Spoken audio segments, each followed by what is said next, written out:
بسم اللہ الرحمن الرحیم۔ اللہ تبارک و تعالیٰ کے پاکیزہ نام سے آغاز کرتے ہیں جو بہت مہربان نہایت رحم والا ہے۔ الحمدللہ درس بخاری کا سلسلہ جاری و ساری ہے۔ جیسے کہ آپ کو معلوم ہے کہ امام بخاری رحمۃ اللہ علیہ نے اپنی اس کتاب کو مختلف عنوانات میں تقسیم فرمایا ہے، یعنی جتنی بھی حدیثیں ہیں انہیں مختلف عنوانات کے تحت لے کر آئے ہیں۔ مثال کے طور پہ جیسے کتاب الصلاۃ ہے، اس میں نماز کے بارے میں حدیثیں لے کر آئے۔ پھر ہم نے سورج گرہن کی نماز ہے اور دیگر جیسے سجدہ سہو کے بارے میں یا سجدہ تلاوت کے بارے میں تھا۔ ابھی جو کتاب ہماری چل رہی ہے یا جس موضوع پہ حدیثیں ہیں اس مجموعے کو انہوں نے کتاب تقصیر الصلاۃ کا نام دیا ہے، یعنی نماز میں قصر کرنے کی کتاب۔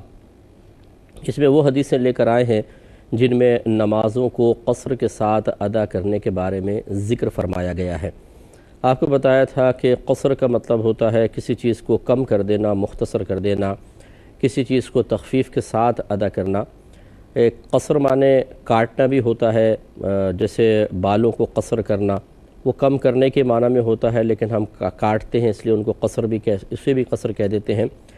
تو خلاصہ کلام یہ ہے کہ نبی کریم صلی اللہ علیہ وسلم نے دوران سفر 4 رکعتی فرض کو 2 کر کے پڑھنے کا حکم ارشاد فرمایا، اور یہ قرآن میں بھی ذکر کیا گیا ہے، حدیثیں بھی اس کے بارے میں موجود ہیں۔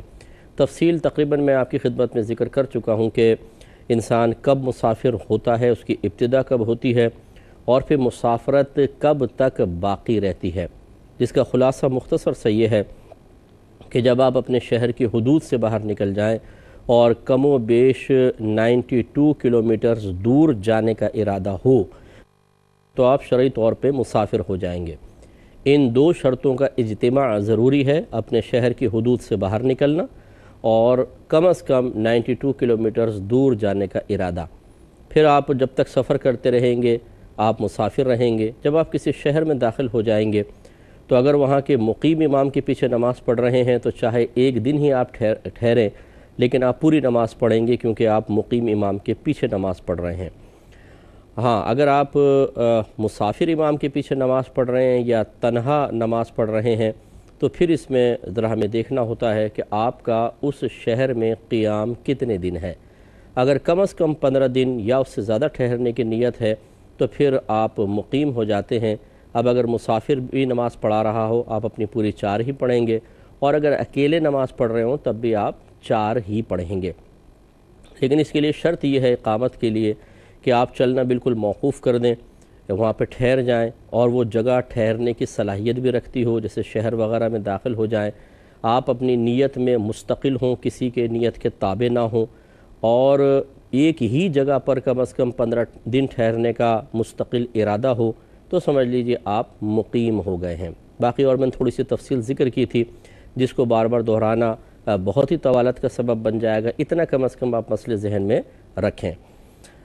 اور یہ بھی آپ کو بتایا تھا کہ نماز کتنے دنوں میں قصر ہوتی ہے، یعنی کتنے دن تک آپ کسی شہر میں قیام کریں گے تو آپ مسافر رہیں گے ورنہ مقیم ہوں گے۔ اس باب میں احادیث مختلف ہیں، اور ایک حدیث ہم نے اس سلسلے میں ذکر کی تھی اور آپ کو بتایا تھا کہ دیگر احادیث بھی ذکر کی جائیں گی، اور پھر آپ کو ان میں جو تطبیق ہے کہ کیوں اتنے دنوں کا فرق نظر آ رہا ہے وہ بھی انشاءاللہ ذکر کریں گے، اور اس پہ تھوڑا سا کلام عوام کی اصلاح کے لیے بھی میں ذکر کروں گا انشاءاللہ، وہ بھی آپ ضرور سماعت فرمائیں۔ دوبارہ اس حدیث کو ذکر کر دیتے ہیں، باب ما جاء فی التقصیر وکم یقیم حتی یقصر، نمازوں کو قصر کرنے اور نمازوں کو قصر کرنے کے لیے مسافر کتنے دن ٹھہرے، اس کا باب۔ حدیث نمبر 1080 تھی۔ حضرت ابن عباس رضی اللہ تعالی عنہما بیان کرتے ہیں کہ نبی کریم صلی اللہ علیہ وسلم 19 دن ٹھہرے، قصر کرتے رہے، پس جب ہم سفر کرتے تو 19 دن ٹھہر کر قصر کرتے، یعنی 4 رکعت کی نماز 2 رکعت کر کے پڑھتے تھے، اور اس سے زیادہ ٹھہرتے تو نماز کو مکمل کرتے تھے۔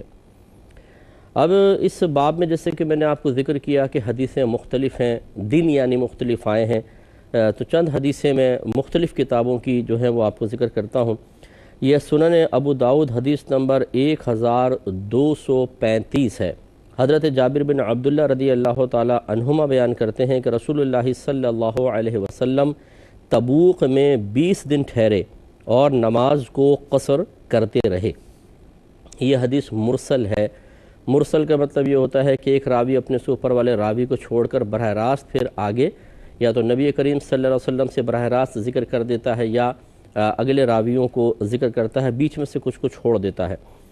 حضرت عمران بن حسین رضی اللہ یا حسین رضی اللہ تعالیٰ عنہ بیان کرتے ہیں کہ میں نے رسول اللہ صلی اللہ علیہ وسلم کے ساتھ جہاد کیا اور آپ کے ساتھ فتح مکہ کے موقع پر حاضر تھا۔ آپ مکے میں 18 راتیں ٹھہرے اور صرف 2 رکعت نماز پڑھتے تھے اور فرماتے تھے اے شہر والو 4 رکعت نماز پڑھو، ہم مسافر ہیں۔ یہ مسافر امام کا طریقہ کار ہوتا ہے کہ اگر وہ امامت کرے تو جب وہ 2 پر سلام پھیر دے تو اس طرح جملہ کہے کہ اے لوگو آپ اپنی نماز کو مکمل کر لیں کیونکہ ہم مسافر قوم ہیں یا ہم مسافر ہیں۔ تو کیونکہ لوگ کچھ تو ایسے ہوتے ہیں جو شروع میں آپ کے ساتھ ہیں، انہیں تقریباً پتہ ہوتا ہے کہ جی مسافر امام ہیں، لیکن بعض اوقات پھر بعد میں بھی لوگ آ کر شامل ہوتے رہتے ہیں، انہیں پتہ نہیں چلتا کہ آگے مقیم امام ہے یا مسافر۔ تو 2 رکعت پر سلام پھیر کر یہ اعلان کر دیا جائے تو پیچھے والے سمجھ جاتے ہیں کہ یہ مسافر تھے، 2 رکعت پر سلام پھیر دیا ہے، ہمیں اپنی 4 رکعتیں مکمل کرنی ہیں۔ تو پہلی والی روایت میں دیکھیں 20 دن کا ذکر ہے، دوسری میں 18 دن۔ تیسری ہے صحیح، یہ جو دوسری تھی یہ سنن ابو داؤد میں ہے، حدیث نمبر 1229 اور سنن ترمذی میں حدیث نمبر 545۔ اگلی جو حدیث ہے وہ صحیح بخاری کے اندر موجود ہے 1080، یہ بھی ہم نے بیان کی، اور سنن ابو داؤد میں 1230، سنن ترمذی میں 549 اور سنن ابن ماجہ میں 1075 حدیث پاک ہے، وہ یہ ہے۔ حضرت ابن عباس رضی اللہ تعالی عنہما بیان کرتے ہیں کہ رسول اللہ صلی اللہ علیہ وسلم مکے میں 17 دن ٹھہرے اور نماز کو قصر کرتے رہے۔ حضرت ابن عباس نے فرمایا کہ جو مکے میں 17 دن ٹھہرے وہ قصر کرے اور جو زیادہ دن ٹھہرے وہ نماز پوری کرے۔ تو آپ یہ دیکھیں کہ نبی کریم صلی اللہ علیہ وسلم نے مکے میں 17 دن تک ٹھہرے تھے، کیونکہ آپ مدینہ تشریف لے گئے تھے، اب جب آپ مکے میں آئے ہیں تو آپ کا وہ آبائی شہر نہ رہا، وہاں سے مائیگریشن ہو گئی تھی، تو وہ وطن اصلی نہیں رہا تھا۔ حالانکہ جہاں انسان پیدا ہوتا ہے اور اس کا آبائی گھر موجود ہو وہ وطن اصلی کہلاتا ہے، لیکن چونکہ مکمل طور پہ مائیگریشن ہو گئی تھی اور وہاں پر جو آپ کے گھر وغیرہ تھے بھی ان پہ کفار نے قبضے کر لیے تھے، تو لہٰذا گویا کہ وہ ملک سے نکل چکے تھے، رہائش مکمل طور پہ ختم ہو گئی تھی، تو وطن اصلی نہ رہا۔ اس لیے نبی کریم صلی اللہ علیہ وسلم کے لیے بھی مکہ ایک دوسرے شہر کی مثل تھا کہ جیسے آپ کسی اجنبی شہر میں جا کے ٹھہرتے ہیں تو دنوں کا حساب کرتے ہیں، کم دن ہوں تو مسافر ورنہ مقیم، وہی حساب کتاب یہاں پر بھی تھا۔ اس میں 17 دن کی روایت ہے۔ تیسری جو روایت ہے سنن ابو داؤد حدیث نمبر 1231 اور سنن نسائی میں 1452 حدیث پاک ہے۔ حضرت ابن عباس رضی اللہ تعالیٰ عنہ بیان کرتے ہیں کہ رسول اللہ صلی اللہ علیہ وسلم مکے میں 15 دن ٹھہرے اور نماز کو قصر کرتے رہے۔ اب دیکھیں یہی ابن عباس ہیں جو ابھی پچھلی روایت میں 17 دن کی روایت کر رہے ہیں اور اب 15 دن کی روایت ہے ان سے۔ اگلی روایت ہے صحیح بخاری حدیث نمبر 1081، صحیح مسلم 693، سنن ابو داؤد 1234، سنن نسائی 1437 اور سنن ابن ماجہ 1077 حدیث پاک ہے۔ اکرمہ نے حضرت ابن عباس رضی اللہ تعالیٰ عنہما سے روایت کیا کہ نبی کریم صلی اللہ علیہ وسلم مکے میں 17 روز ٹھہرتے اور 2 رکعت نماز پڑھتے تھے۔ اگلی روایت سنن ابو داؤد 1233 روایت ہے۔ حضرت انس بن مالک رضی اللہ تعالیٰ عنہ بیان کرتے ہیں کہ ہم رسول اللہ صلی اللہ علیہ وسلم کے ساتھ مدینے سے مکے کی طرف گئے، آپ 2 رکعت نماز پڑھتے تھے حتیٰ کہ ہم مدینے کی طرف لوٹ آئے۔ راوی کہتے ہیں تو ہم نے کہا کہ کیا آپ نے وہاں کچھ دن قیام کیا تھا؟ حضرت انس نے کہا کہ ہم نے 10 دن قیام کیا تھا۔ تو دیکھیں 10 دن تک قیام کیا تو قصر نماز پڑھتے رہے، اس کا مطلب ہے کہ اس سے زیادہ دن ٹھہرتے تو مقیم بنتے۔ اب یہ مدت قصر کی احادیث میں جو مختلف دن بیان کیے گئے، علامہ عینی صاحب رحمۃ اللہ علیہ، یہ بدر الدین عینی بہت ماشاءاللہ مشہور عالم دین ہے اور ان کی بخاری کی شرح ہے عمدۃ القاری۔ اس میں یہ اس کی تھوڑی سی تشریح بیان کرتے ہیں. یہ کہتے ہیں کہ مدت اقامت دراصل 15 دن ہے، جیسے کہ سنن ابو داؤد اور سنن نسائی کی روایت میں اس کی تصریح ہے، یعنی وضاحت کے ساتھ بیان ہوا ہے، جو حضرت ابن عباس رضی اللہ تعالی عنہ سے مروی ہے. جیسے کہ ابھی میں نے سنائی تھی کہ حضرت ابن عباس رضی اللہ تعالیٰ عنہ بیان کرتے ہیں کہ رسول اللہ صلی اللہ علیہ وسلم مکے میں 15 دن ٹھہرے اور نماز کو قصر کرتے رہے. تو یہ کہتے ہیں کہ مدت اقامت دراصل 15 دن ہے، جیسے کہ سنن ابو داؤد اور سنن نسائی کی روایت میں اس کی تصریح ہے، جو حضرت ابن عباس رضی اللہ تعالیٰ عنہما سے مروی ہے. اور اکرمہ نے حضرت ابن عباس رضی اللہ تعالیٰ عنہما سے 17 دن اقامت کی روایت بھی کی ہے، یہ بھی اوپر بیان ہوئی. اور اس میں ایک دن داخل ہونے کا اور ایک دن مکے سے خارج ہونے کا بھی شامل کر لیا ہے. یعنی اصل تو 15 دن تھے، لیکن جو داخل ہونے کا تھا اور خارج ہونے کو ملا کے 17 دن ذکر کر دیا. یہ صحیح حدیث صحیح بخاری، صحیح مسلم اور سنن میں ہے. اور حضرت عمران رضی اللہ تعالیٰ عنہ کی حدیث میں ہے کہ آپ مکے میں 18 راتیں ٹھہرے تھے. اس حدیث میں 3 دن ایام منی میں کنکریاں مارنے کی بھی شامل کر لیے گئے ہیں. اور جو 19 دن کی روایت ہے، اس کو امام ابو داؤد نے بغیر سند کے ذکر کیا ہے، یعنی یہ ذرا کمزور روایت ہے. اور 20 دن کی روایت مرسل ہے. اور حضرت انس سے جو 10 دن کی روایت ہے، اس میں صرف مکے میں اقامت کے دن مراد ہیں، 3 دن ایام منی میں قیام کے اور 2 دن آنے اور جانے کے مراد نہیں ہے. خلاصہ کلام یہ ہوا کہ فقہ حنفی کے روشنی میں کسی شہر میں جب آپ مکمل 15 دن ٹھہرنے کی نیت کر لیتے ہیں اور اپنی نیت میں مستقل ہیں، اور ان 15 دن کے اندر کہیں دور، یعنی کم از کم 92 کلومیٹرز دور اس شہر سے دور جانے کا ارادہ بھی نہ ہو، تو سمجھ لیجیے آپ مقیم ہو جاتے ہیں، پھر آپ پوری نماز پڑھیں گے. اور اگر 15 دن سے کم ٹھہرنے کی نیت ہے یا 15 دن ہی ہے، لیکن اس طریقے سے کہ درمیان میں بھی آپ جائیں گے اور اتنی دور جائیں گے کم از کم 92 کلومیٹرز دور، پھر ایک آدھ دن ٹھہر کے پھر اس شہر میں واپس آ جائیں گے، تو پھر بھی آپ چونکہ لگاتار 15 دن ٹھہرنے کی نیت نہیں ہے، مسافر رہیں گے. اب تھوڑے سے ہمارے جو بزرگان دین کے اقوال ہیں 15 دن کے بارے میں، وہ تھوڑا سا سماعت فرمائیں. حضرت یہ مصنف یہ کتاب الآثار ہے امام محمد کی، پہلے اس کی روایت دیکھ لیں. حضرت مجاہد حضرت عبداللہ بن عمر رضی اللہ تعالیٰ عنہما سے روایت کرتے ہیں، انہوں نے کہا کہ جب تم مسافر ہو اور کسی جگہ 15 دن قیام کرو تو نماز پوری پڑھو، اور جب تمہیں روانگی کا پتہ نہ ہو تو نماز پوری پڑھتے رہو. یعنی 15 دن ٹھہرنے کی نیت کر لی، اب اس سے آگے دن چلتے چلے جا رہے ہیں، جب تک روانگی کا پتہ نہیں آپ نماز پوری پڑھیں. امام محمد فرماتے ہیں کہ ہم اسی پر عمل کرتے ہیں، اور یہی امام ابو حنیفہ رضی اللہ تعالی عنہ کا قول بھی ہے.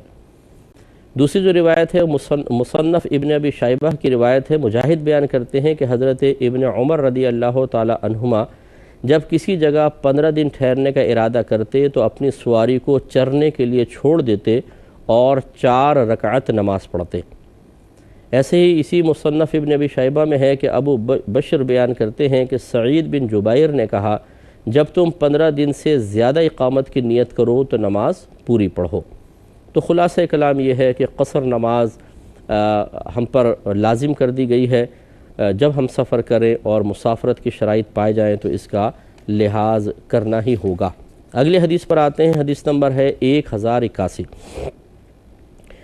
حضرت یحییٰ بن ابو اسحاق کہتے ہیں کہ میں نے حضرت انس رضی اللہ تعالی عنہ سے سنا، انہوں نے فرمایا کہ ہم نبی کریم صلی اللہ علیہ وسلم کے ساتھ مدینے سے مکے کی طرف گئے. آپ 2 رکعت نماز پڑھتے رہے حتیٰ کہ ہم مدینے واپس آ گئے. میں نے پوچھا کہ آپ لوگوں نے مکے میں کتنے دن قیام کیا تھا؟ تو انہوں نے بتایا کہ ہم نے 10 دن قیام کیا تھا. یہ روایت میں آپ کو پہلے سنا چکا ہوں، لیکن اب باقاعدہ یہ بخاری کی روایت ہے 1081 نمبر، تو تفصیل ساری آپ کی خدمت میں ذکر کر ہی دی گئی، اس سے آپ نتیجہ خاص کر سکتے ہیں. 1082 حدیث پاک ہے. حضرت عبداللہ رضی اللہ تعالیٰ عنہ بیان کرتے ہیں کہ میں نے نبی کریم صلی اللہ علیہ وسلم کے ساتھ منی میں 2 رکعت نماز پڑھی، اور حضرت ابو بکر اور حضرت عمر رضی اللہ تعالیٰ عنہما کے ساتھ اور حضرت عثمان رضی اللہ تعالیٰ عنہ کی خلافت کی ابتدا میں بھی. پھر انہوں نے نماز پوری پڑھی. یعنی کہنے کا مطلب یہ تھا کہ پہلے نماز قصر ہوتی رہی، اور اس کے بعد پھر وہ دنوں کے حساب سے کہ جب دن زیادہ ہوتے تھے تو اس میں پوری نماز پڑھی، ورنہ جب دن کم ہوتے تھے تو 2 رکعت نماز ادا کی ہے۔ باقی دنوں کے پوری مسافت وغیرہ وہ میں آپ کی خدمت میں ذکر کر چکا ہوں۔ حدیث نمبر، اگلی حدیث ہے 1083 نمبر حدیث پاک ہے۔ حضرت ابو اسحاق کہتے ہیں کہ میں نے حارثہ بن وہب سے سنا، انہوں نے کہا کہ ہمیں نبی کریم صلی اللہ علیہ وسلم نے بہت امن کے زمانے میں منی میں 2 رکعت نماز پڑھائی۔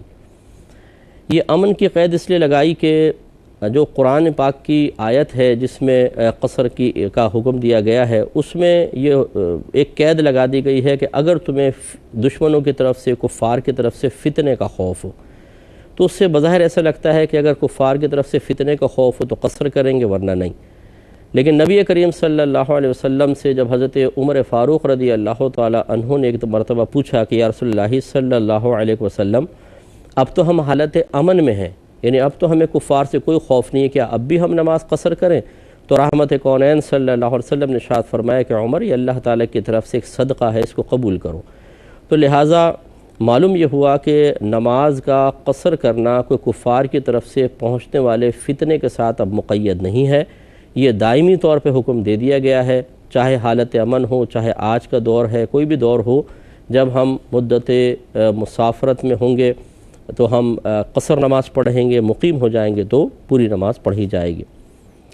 1084 نمبر حدیث پاک ہے۔ حضرت ابراہیم بیان کرتے ہیں کہ میں نے عبد الرحمن بن یزید سے سنا، وہ بیان کرتے ہیں کہ ہمیں حضرت عثمان بن عفان نے منی میں 4 رکعت نماز پڑھائی۔ حضرت عبداللہ بن مسعود رضی اللہ تعالیٰ عنہ کو یہ بتایا گیا تو آپ نے فرمایا انا للہ و انا الیہ راجعون۔ پھر حضرت ابن مسعود نے کہا کہ میں نے رسول اللہ صلی اللہ علیہ وسلم کے ساتھ منی میں 2 رکعت نماز پڑھی ہے، اور حضرت ابو بکر کے ساتھ منی میں 2 رکعت نماز پڑھی ہے، حضرت عمر کے ساتھ منی میں 2 رکعت نماز پڑھی ہے، پس کاش ان 4 رکعت کے بجائے میرا حصہ 2 رکعتیں ہوتیں جو مقبول ہیں۔ گویا کہ آپ نے اس روایت کا انکار کیا اور بتایا کہ جب تک ہم رہے وہاں پر ہم نے 2 رکعت کے ساتھ ہی نماز پڑھی ہے، لہٰذا جو مسافر ہے وہ 2 رکعت کے ساتھ ہی نماز ادا کرے گا۔ تو یہ پہلے میں نے گزارش کی تھی کہ میں عوام سے ذکر کروں گا کہ دیکھیں روایات میں مختلف چیزیں آتی ہیں، کہیں پر کچھ ذکر ہوتا ہے، کہیں کوئی ذکر ہوتا ہے، پھر یہ علماء کا کام ہوتا ہے کہ وہ ان کے درمیان موافقت یا تطبیق پیدا کرنے کی کوشش کرتے ہیں تاکہ کسی حدیث کو چھوڑنا لازم نہ آئے۔ لیکن جب کوئی موافقت نہیں ہو پاتی تو پھر وہ قوت اور ضعف کو دیکھتے ہیں، قوی حدیث کو لے لیتے ہیں، ضعیف حدیث کو چھوڑ دیتے ہیں۔ لہٰذا عوام کا یہ کہنا کہ جی بس ہم تو خود ہی حدیث پڑھ کر نتیجہ نکال لیں گے، خود ہی آیات پڑھ کر اس کی تفسیر ڈھونڈ لیں گے، یہ قطعاً غیر مناسب اور تقریباً ناممکن ہے۔ گمراہی کا اندیشہ بہت زیادہ ہوتا ہے، جیسے کہ آپ نے مختلف روایات سماعت فرمائیں، ان میں دن مختلف بیان کیے گئے، اگر علماء کی ہدایت ہمارے ساتھ نہ ہو، ان کی رہنمائی حاصل نہ کی جائے تو انسان کیسے حدیثوں پر عمل کر سکے گا؟ اور یقینی سی بات ہے کہ اب جو یہ کہتا ہے کہ جی فقہ کو ہٹا دیجیے اور صرف حدیث کے اوپر ہم ڈائریکٹ حدیث پر عمل کریں گے، وہ ان روایات پر کیسے عمل کرے گا اور عوام کو کیسے ان روایات کو بیان کیا جائے گا؟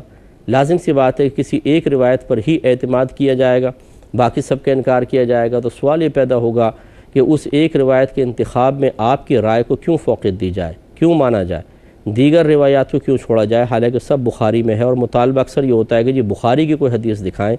تو اس کا مطلب یہ ہوا کہ جو ہمارے ائمہ فقہ نے احادیث پر غور کر کے مسائل نکالے ہیں وہ بہت بڑا احسان کیا ہے، اس کو اختیار کریں، انشاءاللہ ہدایت پائیں گے۔ اللہ تعالیٰ عمل کی توفیق عطا فرمائے، آمین۔ وآخر دعوانا ان الحمدللہ رب العالمین۔